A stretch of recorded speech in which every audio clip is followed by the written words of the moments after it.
தென்கட்சி கோ. சாமிநாதன் ஐயா அவர்களின் இன்று ஒரு தகவல். நகைச்சுவை கதைகள். ஒரு பல்கலைக்கழகம், அங்கே ஒரு இலக்கிய பேராசிரியர், அவர் பாடம் நடத்திக்கிட்டு இருந்தார். ராபர்ட் ப்ரௌனிங் எழுதிய கவிதைகளை பற்றி சொல்லிகிட்டு இருக்கிறார். மாணவர்களும் ரொம்ப அக்கறையாக அதை கேட்டுக்கிட்டு இருக்கிறாங்க. ஒரு குறிப்பிட்ட கவிதையை பற்றி சொல்லும் பொழுது அந்த பேராசிரியருக்கே ஒரு சந்தேகம். அதாவது அந்த கவிதையின் சரியான அர்த்தம் என்னங்கிறதுல சந்தேகம். பேராசிரியர் யோசனை பண்ணார். அந்த கவிதையை முழுசாக புரிஞ்சிக்க முடியல. அதனால் மாணவர்களை பார்த்து சொன்னார், மாணவர்களே, ஒரு நாள் பொறுத்துக்குங்க. இந்த கவிதையை எழுதின கவிஞர் எங்கள் வீட்டுக்கு பக்கத்தில் தான் இருக்கிறார். இன்றைக்கி சாயந்தரம் நான் அவரை நேரிலேயே போய் பார்க்குறேன். பார்த்து இதுக்கு என்னங்க அர்த்தம்னு கேட்டுக்கிட்டு வந்துவிடுறேன். அதுக்கப்புறம் உங்ககிட்ட சொல்கிறேன் அப்படின்னாராம். அன்றைக்கி சாயந்தரமே அந்த பேராசிரியர் கவிஞரை தேடிக்கிட்டு போயிட்டார். கவிஞர் அவங்க வீட்டில் அவர் பாட்டு உட்காந்துருந்தாராம். இவர் போய் அவர் முன்னாடி உட்காந்தார். அப்புறம் கேட்டார், ஐயா, அந்த கவிதையின் முழு பொருள் என்னன்னு தெரிஞ்சுட்டு போகிறதுக்காக வந்திருக்கிறேன் அப்படின்னாராம். எந்த கவிதை அப்படின்னாராம் அவர். இவர் அந்த கவிதையை சொல்லியிருக்கார். கவிஞர் கொஞ்சம் யோசனை பண்ணிவிட்டு அப்புறம் சொன்னாராம், பேராசிரியரே, நீங்கள் கொஞ்சம் தாமதமாக வந்துட்டீங்கன்னாராம். இவருக்கு ஒன்றும் புரியல. நீங்கள் என்ன சொல்கிறீங்க? நான் தாமதமாக வந்துட்டேன்னா? நீங்கள் தான் உயிரோடு இருக்கிறீங்களே, அப்படி இருக்கும்பொழுது நான் தாமதமாக வந்துவிட்டேன்னா அது எப்படி அப்படின்னு இவர் குழம்பியிருக்கிறார். இப்போ கவிஞர் சொன்னாராம், ஐயா, நான் உயிரோடு இருக்கிறேன்னா இல்லையாங்கிறது முக்கியம் இல்லை. நான் அந்த கவிதை வரிகளை எழுதினப்போ 2 பேருக்கு அதோட அர்த்தம் தெரிஞ்சிருந்தது. இப்போ ஒரே ஒருத்தருக்கு தான் அதோட அர்த்தம் தெரியும் அப்படின்னாராம். பேராசிரியர் யோசனை பண்ணியிருக்கார். அப்படின்னா அந்த ஒருத்தர் கவிஞர் ராபர்ட் ப்ரௌனிங்கை தவிர வேறு யாராக இருக்க முடியும்? இவர் தான் அப்படிங்கிறத அவர் மனசில் நினச்சிக்கிட்டார். அதனால் சொன்னார், ஐயா, நான் தாமதமாக வரல, அந்த கவிதையின் பொருள் என்ன அது சொல்லுங்கன்னார். பேராசிரியரே, நான் சொல்கிறது உங்களுக்கு புரியலன்னு நினைக்கிறேன். நான் இந்த வரிகள் எழுதினப்போ 2 பேருக்கு அதோட அர்த்தம் தெரிஞ்சிருந்தது. அந்த 2 பேர் யாருன்னா, ஒருத்தர் ராபர்ட் ப்ரௌனிங், அதாவது நான், இன்னொருத்தர் கடவுள். இப்போ அது கடவுளுக்கு மட்டும்தான் தெரியும். நானே இதை பற்றி பல தடவை யோசனை பண்ணி பார்த்தேன். இது ரொம்ப அழகானது, ஆனாலும் ரொம்ப வழுக்கலானது. அதை பிடிச்சிட்டோம்னு நினச்சிக்கிட்டு இருக்கும் பொழுதே காற்று மாதிரி அது உங்ககிட்ட இருந்து ஓடி போயிடுது. எனக்கு ரொம்பவும் வருத்தமாக தான் இருக்குது. நிச்சயமாக நான் தான் இந்த வரிகளை எழுதியிருக்கிறேன். அதில் அர்த்தம் இருக்குங்கிறது எனக்கு தெரியும். அதை நான் உணர்றேன். ஆனால் நீங்கள் என்னை மன்னிக்கணும். எனக்கே கூட அதை என்னால் விளக்க முடியல. அப்படி இருக்கும் பொழுது உங்களுக்கு எப்படி அதை நான் விளக்க முடியும் அப்படின்னாரா அந்த கவிஞர். அனுபவிக்கப்படக்கூடிய எல்லாமே விளக்கப்படக்கூடிய ஒன்றல்ல, விளக்கப்படும் எல்லாமே அனுபவிக்கப்படக்கூடிய ஒன்றல்ல அப்படிங்கிறது ஞானிகளுடைய கருத்து. அதுக்காக தான் அந்த சம்பவம். வாழ்க்கையில் நீங்கள் தொடர்ந்து ஆய்வு செய்து கொண்டே இருக்கக்கூடிய விளக்கங்களை ஒருபோதும் அடைய முடியாத பரிமாணங்கள் இருக்கிறதுனால தான் அது அலுப்பு தட்டாமல் இருக்குது. உங்களால் நிறைய அனுபவிக்க முடியும். இருந்தாலும் நீங்கள் அனுபவித்து அறிந்த விஷயங்கள் கூட வார்த்தைகளால் விளக்கப்பட முடிவதில்லை அப்படிங்கிறது பெரியோர் சிந்தனை. இதெல்லாம் ஒரு பக்கம் இருக்கட்டும். நமக்கு தெரிஞ்ச பேராசிரியர் ஒருத்தர் 1 மணி நேரம் ரொம்ப விவரமாக வகுப்பு எடுத்தார். கடைசியாக சொன்னார், மாணவர்களே, ரொம்பவும் எளிமையாக விளக்கமாக எல்லா விவரமும் சொல்லியிருக்கிறேன். அதனால் இதில் உங்களுக்கு சந்தேகம் வர்றதுக்கு வாய்ப்பே இல்லை. இருந்தாலும் கேட்க வேண்டிய கடமை கேட்குறேன். இது வரைக்கும் நடத்தினதில் யாருக்காவது ஏதாவது சந்தேகம் உண்டா அப்படின்னு கேட்டாராம். எனக்கு ஒரே ஒரு சந்தேகம்தான் சார் அப்படின்னு எழுந்திரிச்சு நிற்கிறான் ஒருத்தன். என்னன்னு கேட்டாராம். இது வரைக்கும் நீங்கள் என்ன பாடம் சார் நடத்துனீங்க அப்படின்னானா அவன். அரேபியாவில் ஒரு நகை வியாபாரி விலை உயர்ந்த முத்துக்களை எல்லாம் அவர் வச்சு வியாபாரம் பண்ணிகிட்டு இருந்தார். அவர் ஒரு சமயம் ஒரு பாலைவனம் வழியாக போயிட்டு இருக்கிறார் ஒட்டகத்தில். அப்போ திடீர்னு கடுமையான புயல் வீச ஆரம்பிச்சுட்டுது. திசை தவறி இவர் எங்கேயோ வந்துட்டார். கூட வந்தவங்களையும் காணலை, எங்கே போனாங்களோ தெரியல. இவர் ரொம்ப பயந்து போய் அங்கேயும் எங்கேயுமா அலைஞ்சு திரியிறார். வழியே தெரியல. பசி கடுமையாயிட்டுது.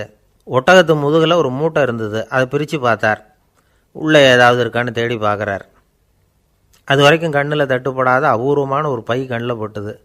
ஆஹா, அதில் ஏதாவது சாப்பிட்றதுக்கு இருக்கும் அப்படின்னு நினச்சி ஆவலாக அதை பிரித்து பார்க்குறார். அந்த பையில் விலை உயர்ந்த முத்துக்கள் நிறைய இருந்துதான். அப்போ தான் அவர் நினச்சாராம், விலை உயர்ந்த முத்துக்கள் கூட சாப்பிட்றதுக்கு உணவாக முடியாது அப்படிங்கிறத புரிஞ்சுக்கிட்டாராம். எந்த நேரத்தில் எது நமக்கு தேவையோ அது நமக்கு தாராளமாக கிடைக்கணும். அப்படி அது கிடைக்கிறதுக்கு நம்மக்கிட்ட இருக்கிற செல்வம் பயன்படணும். அது நமக்கும் பயன்படலாம், நம்ம மூலமாக அடுத்தவங்களுக்கும் பயன்படலாம். அதுதான் செல்வத்தின் பயன். ஒரு மரத்தடியில் ஒருத்தன் உட்காந்து அழுதுகிட்டு இருந்தான். அந்த பக்கமாக வந்த இன்னொருத்தன் ஏப்பா அழுதுகிட்டு இருக்கிறேன்னு கேட்டான். இந்த இடத்துல தான் பூமிக்கு அடியில் பணம் இருக்குது, புதைச்ச இடம் தெரியல, அதான் அழறேன் அப்படின்னா. நல்லா ஞாபகப்படுத்தி பாரு, எந்த இடத்துல புதைச்ச அப்படின்னு கேட்டான் இவன். அது எப்படி எனக்கு தெரியும், புதைச்சி வச்சிருக்கிறவன் நான் இல்லையே, எங்கள் எதிர்த்த வீட்டுக்காரன் அப்படின்னானா. ஒரு அரசனும் அமைச்சரும் ஒரு நாள் ரொம்ப சாவகாசமாக பேசிக்கிட்டு இருந்தாங்களாம். அரசன் அமைச்சரை பார்த்து ஒரு கேள்வி கேட்டிருக்கார். ஏங்க அமைச்சரே, ஆசை இல்லாத ஒரு மனுஷனால் இருக்க முடியுமா அப்படின்னு. ஏன் முடியாது, துறவி அப்படிங்கிறவங்கெல்லாம் அப்படிப்பட்டவங்க தானே அப்படின்னாராம் அமைச்சர். அவங்கெல்லாம் உண்மையிலேயே ஆசையை விட்டவங்க தானா அப்படின்னு கேட்டாராம் ராஜா. அப்படி தான் இருக்கணும் அப்படின்னாராம் அமைச்சர். அப்படின்னா ஆசையே இல்லாத ஒரு உண்மையான துறவியை நான் பார்க்கணுமேன்னார். அது என்ன பிரமாதம், அதுக்கு நான் ஏற்பாடு பண்ணுறேன் அப்படின்னு விட்டார் இவர். சொல்லிவிட்டு உடனே புறப்பட்டு போனார். அங்கே தேடினார். அப்புறம் தான் அவருக்கு புரிஞ்சுது உண்மை துறவியை கண்டுபிடிக்கிறது எவ்வளவு கஷ்டமான காரியம்னு. இருந்தாலும் ராஜா கிட்ட சொல்லியாச்சே, உண்மை துறவியை காட்டுறேன்னு. இப்போ என்ன பண்ணுறது, ராஜா கிட்ட சொன்னபடி நடக்கலைன்னா அவருக்கு கோபம் வந்துடும். அமைச்சர் ஒரு யோசனை பண்ணார். அவருக்கு ஒரு வழி தெரிஞ்சுது. அதுதான் சரின்னு முடிவு பண்ணார். அதாவது அந்த ஊரில் அவருக்கு தெரிஞ்ச நாடக நடிகர் ஒருத்தர் இருக்கிறார், நல்லா நடிப்பார். அவரை போய் பார்த்தார். இதை பாருப்பா, எனக்காக நீ ஒரு காரியம் செய்யணும்னார். என்னன்னு கேட்டார் அவர். நீ ஒரு துறவி மாதிரி கொஞ்சம் நேரத்துக்கு நடிக்கணும். ராஜா உன்னை பார்த்துட்டு போகிற வரைக்கும் நடி, அது போதும். அதுக்காக உனக்கு 10,000 ரூபா தரேன் அப்படின்னார். அவர் எந்த காலத்தில் இவ்வளோ பணத்தை மொத்தமாக பார்த்துருக்கார். அதனால் உடனே சரின்னு ஒத்துக்கிட்டார். அமைச்சர் அரண்மனைக்கு திரும்பி வந்தார். என்ன அமைச்சரே, இன்னுமா ஒரு உண்மையான துறவி கிடைக்கலன்னார். உண்மையான துறவி ஒருத்தரை இப்போ தான் கொஞ்ச நேரத்துக்கு முன்னாடி பார்த்து பேசிவிட்டு வர்றேன்.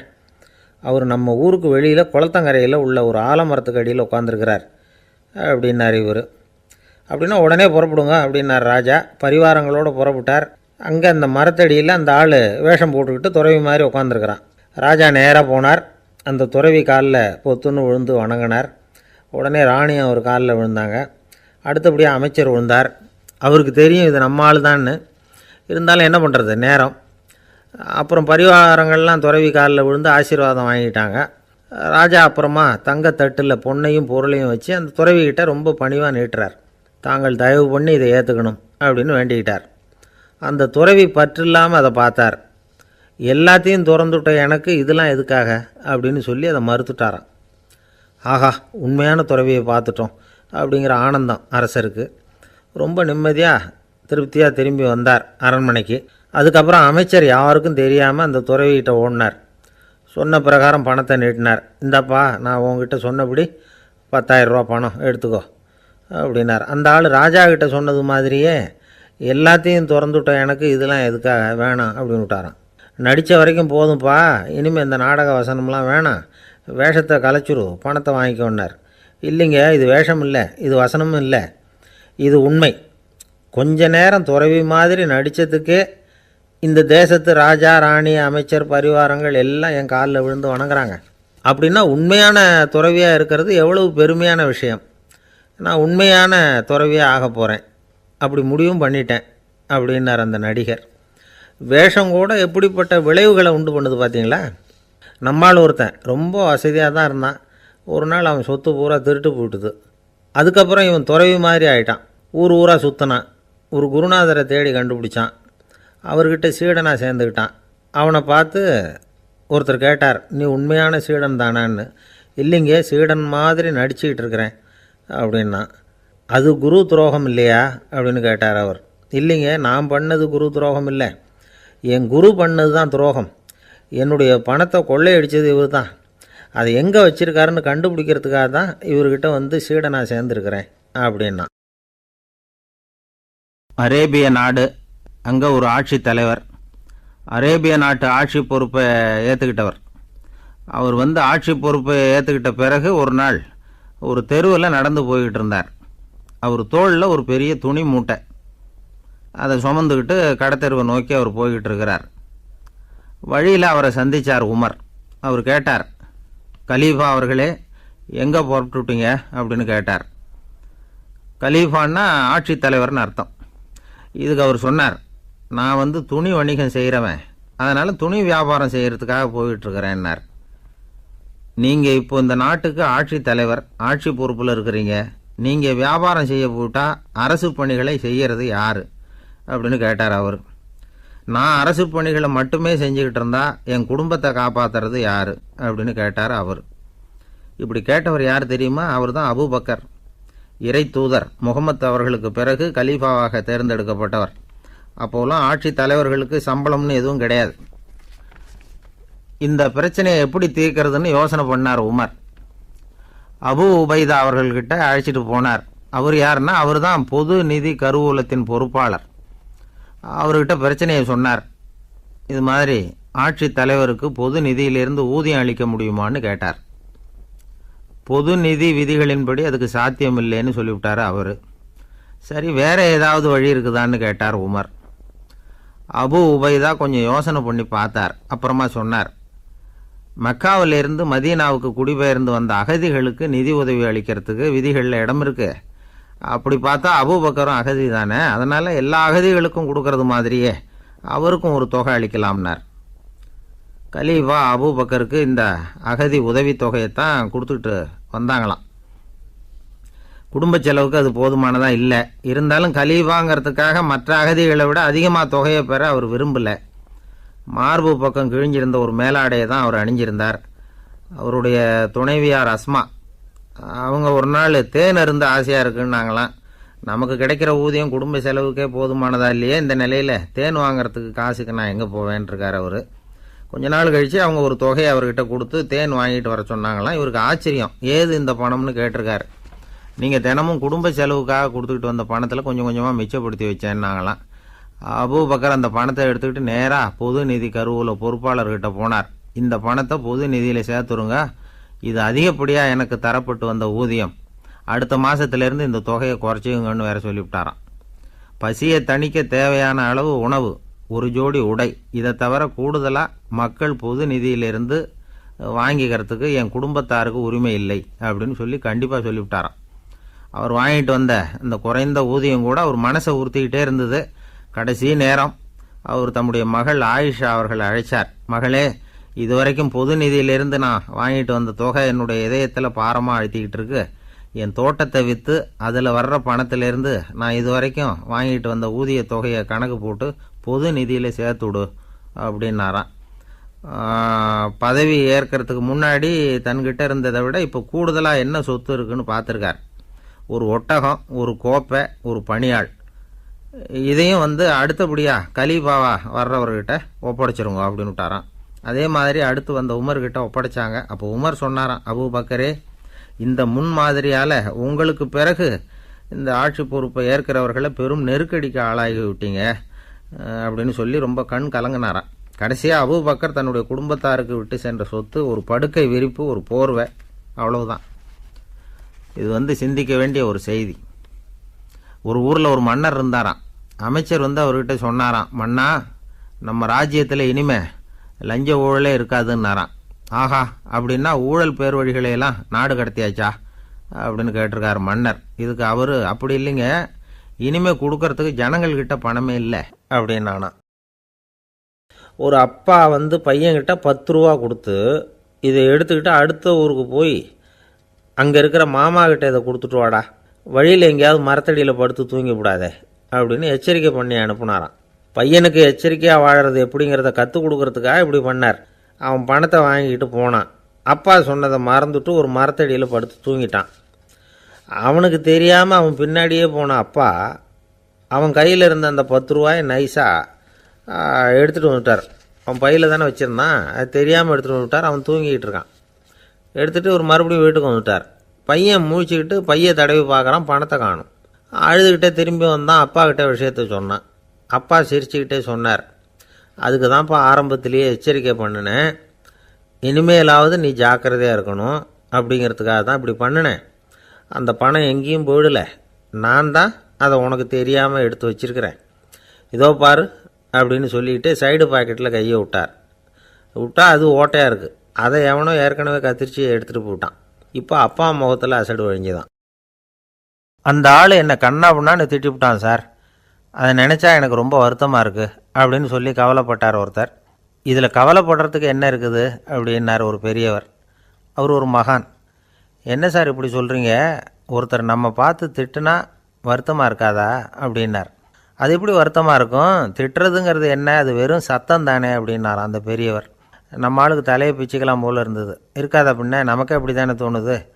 அந்த பெரியவர் சொல்கிறது ரொம்ப பெரிய விஷயம். அதை நாம் புரிஞ்சிக்க முயற்சி பண்ணலாம்னா நடைமுறை வாழ்க்கைக்கு அது ஒத்து வர்றது மாதிரி தெரிய மாட்டேங்குது. இருந்தாலும் அந்த பெரியவர் அதுக்கு என்ன தான் விளக்கம் கொடுக்குறாருன்னு பார்ப்போமே. ஒரு ரயில் போயிட்டுருக்கு, அதில் ஒரு சாது போயிட்டுருக்கார். அந்த ரயில் அவர் ஹரித்வாரம் போயிட்டுருக்கார். அவர் ரயிலில் ஏகப்பட்ட கூட்டம். நம்ம ஊர் ரயில் கேட்க வேணும், டிக்கெட் வாங்கிட்டு கொஞ்சம் பேர், வாங்காத கொஞ்சம் பேர். அது என்னத்துக்கு அனாவசியமாக டிக்கெட் அப்படிங்கிற நினப்பில் பாதி பேர். இந்த கூட்டத்துக்கு மத்தியில் அந்த சாதுவும் போயிட்டுருக்கிறார். உட்கார்றதுக்காக இருந்த இடத்துல ஒரு ஆள் படுத்துருக்கிறான். கொஞ்சம் முரட்டு ஆசாமி. அவன் கால் பக்கத்தில் கொஞ்சோண்டு இடம் பாக்கி இருந்தது. அந்த இடத்துல இந்த சாது உட்காந்துருந்தார். மெதுவாக உட்காந்துக்கிட்டார் போய். ஆனால் அந்த ஆள் ராத்திரி பூரா இவரை காலால் உதச்சிக்கிட்டே இருக்கிறான். அது இவருக்கு ரொம்ப அவமானமாக பட்டுது. அதனால் துக்கம் ஏற்பட்டுது. இருந்தாலும் அதை ஒரு மாதிரியாக சகிச்சுக்கிட்டே இவர் வந்து சேர்ந்தார். பொழுது விடிஞ்சது. அந்த சாது ஹரித்வார் வந்து சேர்ந்தார். அங்கே ஒரு பெரிய ஞானியை சந்தித்தார்.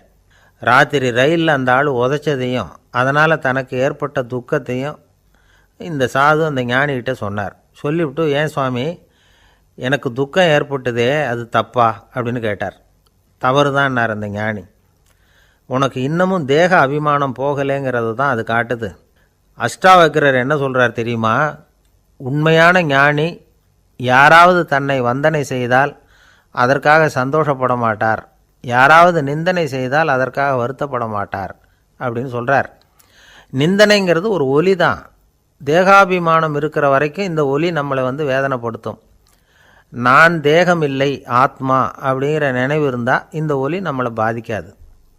மனு என்ன சொல்கிறார் தெரியுமா? ஒரு சாதகன் பாராட்டுதலை விஷம்னு நினச்சி பயப்படணும், அவமானத்தை அமிர்தம்னு நினச்சி சந்தோஷப்படணுங்கிறார். அவமானப்பட்டால் கவலைப்படாமல் எப்படி இருக்க முடியும் அப்படின்னு தான் நமக்கு தோணும். அதனால தான் நம்மளில் யாரும் இதுக்கு உதாரணமாக யாரையும் காட்ட முடியல. புத்தரையும் கபீரையும் உதாரணமாக காட்டுறாங்க. அவங்களுக்கெல்லாம் அவமானம் ஏற்பட்டப்போ கவலையே படலையாம். புத்தரை அவமானப்படுத்தணுங்கிறதுக்காக கௌசாம்பி ராணி ஒரு இளம் பெண்ணை கொலை பண்ணி சடலத்தை புத்தர் குடிசைக்கு முன்னாடி போட சொன்னார். போட்டாங்க. புத்தர் தான் அந்த பொண்ணை கெடுத்து கொலை பண்ணிவிட்டார்னு எல்லாரும் நினச்சாங்க. ஆனால் புத்தர் இதை பற்றி கவலையே படலை. அப்புறமா உண்மை தெரிஞ்சதும் புத்தர் புகழ் இன்னும் அதிகமாகிட்டுது. ஒரு பெரிய சபையில் ஒரு மோசமான பொண்ணு நுழைஞ்சி தனக்கும் கபீருக்கும் சம்பந்தம் உண்டுன்னு சொன்னான். கபீர் கவலைப்படலை. அவங்க மாதிரியெல்லாம் நாமளும் இருக்க கற்றுக்கணும். நிந்தனை, அபகீர்த்தி, அவமானம் எல்லாம் ஆண்டவன் கொடுக்குற பிரசாதம்னு நினைக்கணும் அப்படின்னு சொல்கிறார் அந்த ஞானி. இதை கேட்ட இந்த காலத்து ஆசாமி ஒருத்தர், நான் கூட அப்படி தான் சார், யாராவது அவமானப்படுத்தினா கவலைப்பட மாட்டேன். நேற்று கூட ஒருத்தர் என்ன பலார்னு அரைஞ்சுட்டார், நான் கொஞ்சம் கூட கவலைப்படலை, பேசாமல் வந்துட்டேன்னார். ஏன் அப்படி வந்துட்டீங்க அப்படின்னு. அவர் அரைஞ்சதுலேயும் ஒரு அர்த்தம் இருந்தது, அதனால தான் அப்படி வந்துட்டேன்னார். ஏன் அரைஞ்சாருன்னு கேட்டேன். 10 வருஷத்துக்கு முன்னாடி 15 ரூபா அவர்கிட்ட கடன் வாங்கினேன், அதை கேட்டு கேட்டு பார்த்துட்டு கடைசியாக தான் அரைஞ்சார் அப்படின்னார். ஆண்டவனுடைய பிரசாதம் இவருக்கு அடிக்கடி கிடைக்கும் போல இருக்கு. ஒருத்தர் மனசில் நிம்மதி இல்லாமல் உட்காந்துருந்தார். என்ன சார் விஷயம் அப்படின்னு விசாரித்தேன். அகலக்கால் வச்சுட்டேன், அதுதான் அவதிப்படுறேன்னார். விவரமாக சொல்லுங்கன்னேன். வீடு கட்டணும்னு ஆரம்பித்தேன், வேலை பாதியிலே நிற்கிது, கையில் பணம் இல்லை அப்படின்னார். இது மாதிரி ஆசாமிகள் பல பேரை நீங்கள் பார்த்துருக்கலாம். இவங்கெல்லாம் சுலபமாக மன அழுத்தத்துக்கு ஆளாயிடுறாங்க. மன உளைச்சல், அதாவது ஸ்ட்ரெஸ் அப்படின்னு சொல்கிறோமே, அதுக்கு அடிப்படையான சில காரணங்கள் உண்டு. அதாவது மிகையாக திட்டமிடுதல் அப்படிங்கிறதும் ஒரு முக்கியமான காரணம். நடைமுறை சாத்தியம் என்னங்கிறத மனசில் வச்சுக்கிட்டு எந்த திட்டத்தையும் தீட்டணும், அப்போ தான் அது சரியாக வரும். ரெண்டாவது காரணம் என்ன தெரியுமா? ஒரே நேரத்தில் பல்வேறு செயல்களில் ஈடுபடுறது. தொலைபேசியில் பேசிக்கிட்டே கையில் இருக்கிற கடிதத்தை படிச்சுக்கிட்டே எதிரில் உட்காந்துக்கிட்டு இருக்கிறவருக்கும் அப்பப்போ பதில் சொல்லிக்கிட்டு மனசில் பல்வேறு சிந்தனைகளை அப்படியே ஓட விட்டுக்கிட்டு இருக்கிறது, இதுவும் மன அழுத்தத்தை உண்டாக்குது. மூணாவது காரணம், எதுலேயும் வெற்றி மட்டும் எதிர்பார்க்குற ஒருதலை பட்சமான ஆர்வம். நாம் தொட்டதெல்லாம் வெற்றியாகவே முடியணும் அப்படின்னு எதிர்பார்க்குறவங்க ஏதாவது ஒன்றில் தோல்வியை கண்டால் தோண்டு போயிடுறாங்க. எப்படியும் முடியலாம்ங்கிற எண்ணம் ஏற்கனவே நமக்குள்ளே இருந்துட்டுதுன்னா அந்த அவஸ்தை வராது. அதனால் அதுவும் நம்ம வளர்த்து கொள்ள வேண்டிய ஒரு குணம். மன உளைச்சல் ஏற்படுறதுக்கு இன்னொரு காரணம் எதையும் வேகமாக செஞ்சுடணும் அப்படிங்கிற துடிப்பு. அந்த துடிப்பே மனசை அழுத்த ஆரம்பிச்சிடும். எந்த ஒரு காரியத்திலையும் தாமதமோ இடையூறோ ஏற்பட்டால் அதை பொறுத்துக்கிற மனப்போக்கம் வேணும். அது இல்லாதவங்க அழுத்தத்துக்கு ஆளாயிடுறாங்க. சில பேர் வேலைன்னு எந்த நேரம் பார்த்தாலும் வேலையே கதின்னு கிடப்பாங்க.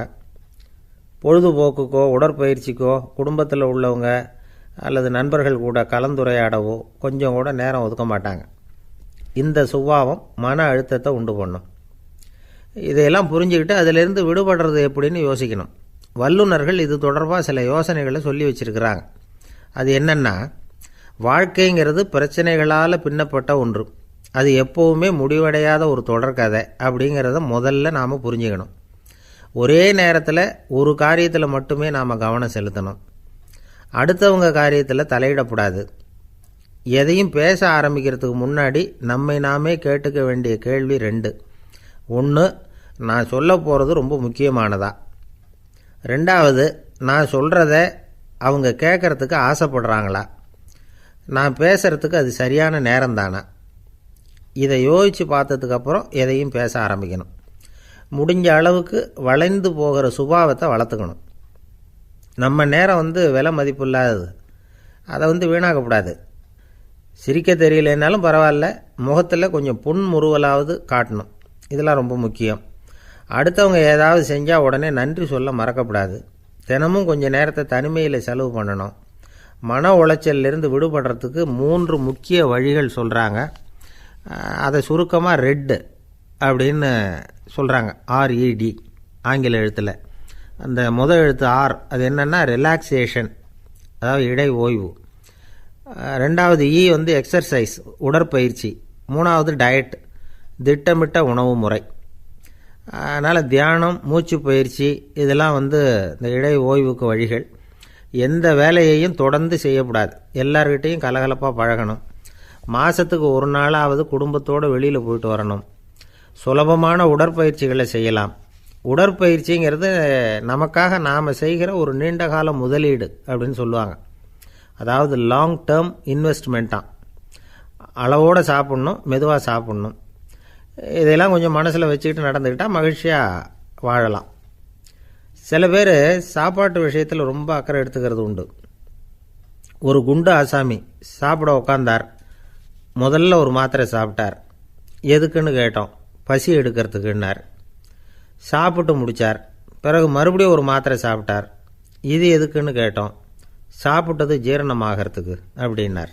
ஒரு ஆஃபீஸில் வேலை பார்க்குற ஒருத்தர் ஏதோ தப்பு பண்ணிவிட்டார். உடனே மேலதிகாரி அவரை கூப்பிட்டு அனுப்புனார். நீ செஞ்சது தப்புன்னார் கோபமாக. இது ஒரு ரகம். சில அதிகாரிகள் இப்படி நீங்கள் செஞ்சது தப்புன்னு சொல்கிறதில்ல, நீங்கள் செஞ்சது சரி அப்படின்னு சொல்கிறதில்ல. எப்படி சொல்லுவாங்கன்னா, நீங்கள் செஞ்சது சரியில்லைன்னு நான் நினைக்கிறேன் அப்படின்னு சொல்லுவாங்களாம். அதாவது சில பேர் நீங்கள் செஞ்சது தப்புங்கிறாங்க, அதையே மாற்றி சொல்கிறார் இவர், நீங்கள் செஞ்சது சரியில்லைன்னு நினைக்கிறேன். இது ரெண்டும் அர்த்தம் ஒன்று தான், இருந்தாலும் வார்த்தைகள் வித்தியாசம். நிர்வாக திறமை இல்லாத ஒரு அதிகாரி யூ ஆர் ராங் அப்படின்னு சொல்லுவாராம். நிர்வாக திறமை உள்ள அதிகாரியாக இருந்தால் அதையே கொஞ்சம் மாற்றி I think you are not correct அப்படிம்பாரான். இதுதான் வித்தியாசம். இருந்தாலும் வார்த்தைகளை உபயோகப்படுத்துகிற விதத்தை வச்சு தான் வேலை நல்லா நடக்கிறதும் நடக்காததும் இருக்குது. விவரம் தெரிஞ்சவங்க என்ன சொல்கிறாங்க தெரியுமா? Be a leader not a boss அப்படிங்கிறாங்க. ஒரு லீடராக பாஸாக இருக்காதே அப்படிங்கிறாங்க. சரி, அப்படின்னா லீடருக்கும் பாஸுக்கும் வித்தியாசம் உண்டா அப்படின்னு கேட்டால் இருக்குன்னு சொல்கிறாங்க. லீடருங்கிறவர் வேறு, பாஸுங்கிறவர் வேறு. ஒரு லீடர் எப்படி நடந்துக்குவார், ஒரு பாஸ் எப்படி நடந்துக்குவார், இதை முதல்ல நாம் தெரிஞ்சுக்கணும். அவங்க எப்படி நடந்துக்குவாங்க அப்படிங்கிறதுக்கு சில விவரங்கள் இருக்குது. அதை கேட்டோம்னா நாம் புரிஞ்சுக்கலாம் அதை. அதாவது பாஸுங்கிறவர் விரட்டிக்கிட்டே இருப்பார், லீடருங்கிறவர் ஊக்கப்படுத்திக்கிட்டே இருப்பார். நாளைக்கு சாயந்தரத்துக்குள்ளே அந்த வேலையை செஞ்சு முடிக்கலைன்னா தொலைச்சி விடுவோம் தொலைச்சி அப்படிம்பார் அவர். இவர் எப்படி சொல்லுவார்னா, இது வரைக்கும் நீங்கள் செஞ்சுருக்கிற வேலை ரொம்ப அற்புதம் அப்படிம்பார். பாஸுங்கிறவர் அதிகாரத்தை நம்பி செயல்படுறவர். லீடருங்கிறவர் நல்லெண்ணத்தை நம்பி செயல்படுறவர். நம்மக்கிட்ட அதிகாரம் இருக்குது, பவர் இருக்குது, அதனால் காரியத்தை சாதிச்சுடலாம் அப்படின்னு நினைக்கிறவர் அவர். மற்றவங்கக்கிட்ட ஒரு நல்ல அபிப்பிராயத்தை சம்பாதிச்சுக்கிட்டு அது மூலமாக காரியங்களை சாதிக்கிறவர் இவர். பாஸுங்கிறவர் பயத்தை உண்டு பண்ணுவார், லீடருங்கிறவர் அன்பை பரவ செய்வார். அதை செய்யலைன்னா ஆடிட்டில் தகராறாயிடும், இது செய்யலைன்னா இன்க்ரிமெண்ட்டு கட் ஆகிடும், இப்படி ஏதாவது சொல்லி பயமுறுத்திக்கிட்டே இருப்பார் அவர். இவர் அப்படி இல்லை. உடம்பு இப்படி இருக்குது, வீட்டில் எல்லோரும் சௌக்கியமாக இருக்கிறாங்களா, ஆஃபீஸில் எல்லாம் வசதியாக இருக்குதா, நான் ஏதாவது உதவி செய்யணுமா அப்படின்னு அன்புக்கு முக்கியத்துவம் கொடுப்பார். பாஸுங்கிறவர் எதுக்கெடுத்தாலும் நான் சொல்லிகிட்டு இருப்பார், லீடருங்கிறவர் நாமன்னு சொல்லிகிட்டு இருப்பார். பாஸுங்கிறவர் தப்புக்கு காரணம் யாருன்னு பார்ப்பார், லீடருங்கிறவர் தப்பு என்னன்னு பார்ப்பார். இதுதான் ரெண்டு பேருக்கு வித்தியாசம். The boss shows who is wrong, the leader shows what is wrong அப்படின்னு சொல்லுவாங்க. இந்த காரியம் எப்படி செய்யப்பட்டிருக்கு அப்படின்னு தெரிஞ்சுக்கிறவர் பாஸ். இந்த காரியத்தை எப்படி செய்யணும்னு செஞ்சு காட்டுறவர் லீடர். பாஸுங்கிறவர் பணியாளர்களை திட்டுவார், லீடர் மரியாதைக்குரியவராக நடத்துவார், அதுக்குரியவராக அவர் நடந்துக்குவார்.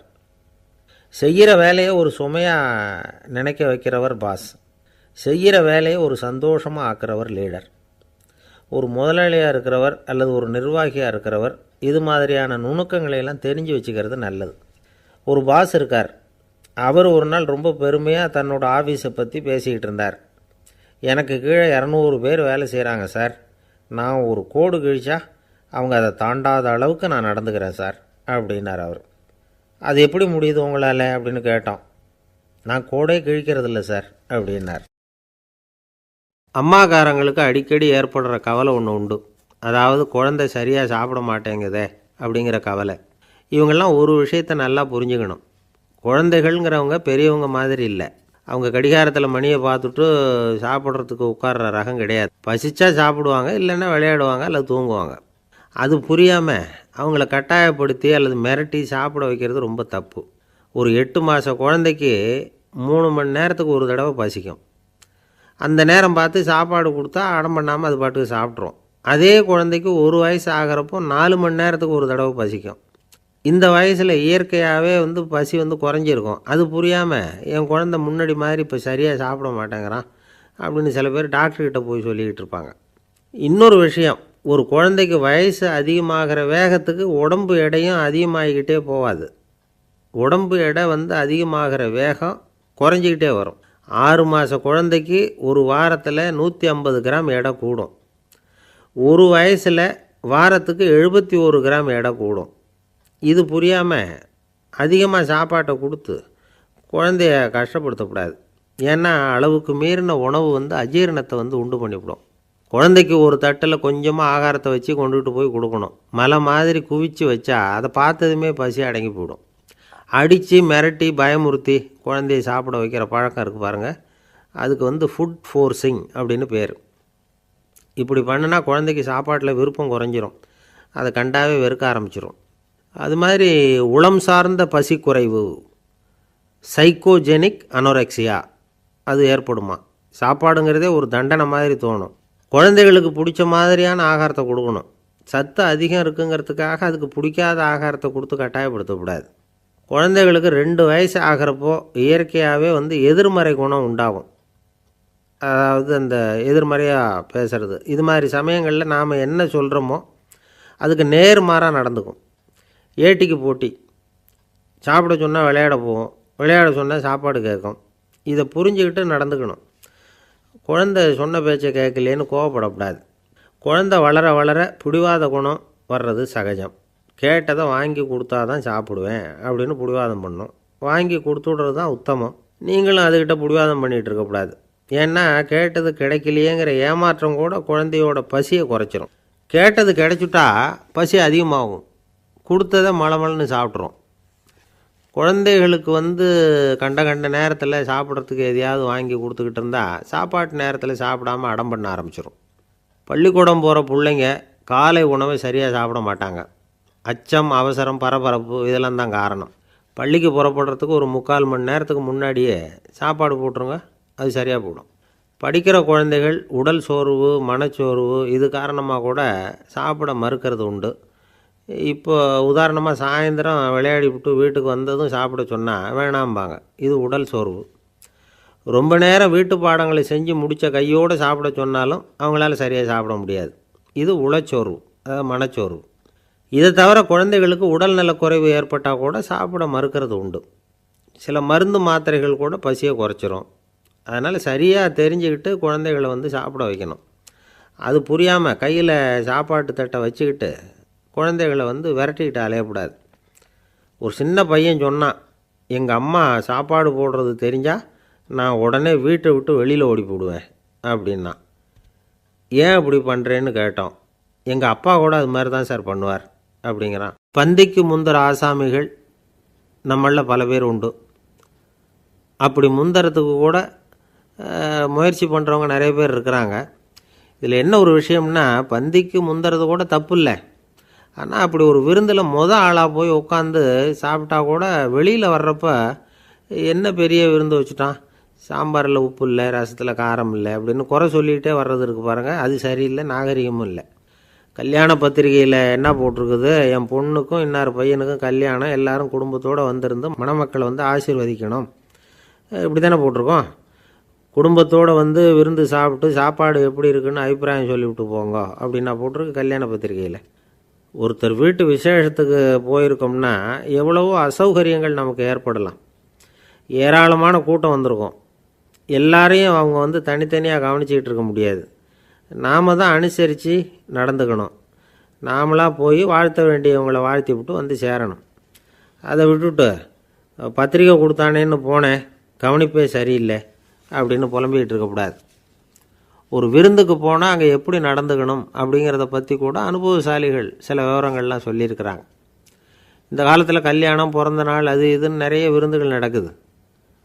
அதெல்லாம் எதுக்காக? மனித உறவுகளை வளர்த்துக்கிறதுக்காக தான், வேறு எதுக்கு? ஒரு விருந்துக்கு போனால் அமைதியாக பொறுமையாக போய் உட்காரணும். அடித்து பிடிச்சிக்கிட்டு இடத்த பிடிக்க போகிறேன் அப்படின்னு நிற்கக்கூடாது. முதல் பந்தி நடந்துக்கிட்டு இருந்தால் அது முடிஞ்சு இலை எடுத்து சுத்தம் பண்ணதுக்கு அப்புறம் போய் உட்கார்றது தான் நாகரீகம். இலை எடுக்கிறதுக்கு முன்னாடியே அங்கே போய் உட்காந்தா நல்லா இருக்காது. நீங்கள் சாப்பிட்டுட்டு உட்காந்துருக்கீங்களா, சாப்பிட்றதுக்கு உட்காந்துருக்கீங்களா, பார்க்குறவங்களுக்கு சந்தேகம் வந்துடும். அதே மாதிரி இலையில் எல்லா ஐட்டமும் பரிமாறினதுக்கு அப்புறம் சாப்பிட ஆரம்பிக்கணும். ஒவ்வொரு ஐட்டமாக வைக்க வைக்க நாம் பாட்டுக்கு எடுத்து உள்ளே தள்ளிகிட்டே இருந்தோம்னா எதை வச்சோம் எதை வைக்கலன்னு பரிமாறினவரே குழம்பி போயிடுவார். ஏன்னா எப்போ பார்த்தாலும் இலை காலியாகவே இருக்கும். சாப்பிட்றப்போ உங்கள் சாப்பாட்டையே நீங்கள் கவனிக்கணும். அடுத்தவங்க இலையில் என்ன இருக்குது, பக்கத்தில் இருக்கிறவர் எதை அதிகமாக சாப்பிட்றார், இதெல்லாம் நமக்கு என்னத்துக்கு? எல்லாரும் சாப்பிட்டு முடிக்கிற வரைக்கும் பொறுமையாக இருக்கிறது தான் நல்லது. நீங்கள் மட்டும் திடீர்னு பாதியில் எழுந்திரிச்சு பக்கத்தில் இருக்கிறவங்களுக்கு சங்கடமாக இருக்குமேங்கிறதெல்லாம் யோசிக்காமல் நீங்கள் பாட்டு எழுந்திரிச்சு போகக்கூடாது. பக்கத்தில் உள்ளவங்க உங்களை எழுந்திரிக்க சொன்னால் எழுந்திரிச்சு போகலாம். விருந்துகளில் சாப்பாட்டை வீணாக்கிறதே ஒரு நாகரிகமாக போட்டுது. இந்த காலத்தில் சாப்பாட்டுக்கே கஷ்டப்பட்டுக்கிட்டு பல பேர் இந்த உலகத்தில் இருக்கிறப்போ சாப்பாட்டை வீணாக்கிறது எவ்வளோ பெரிய மோசங்கிறத நினச்சி பார்க்கணும்.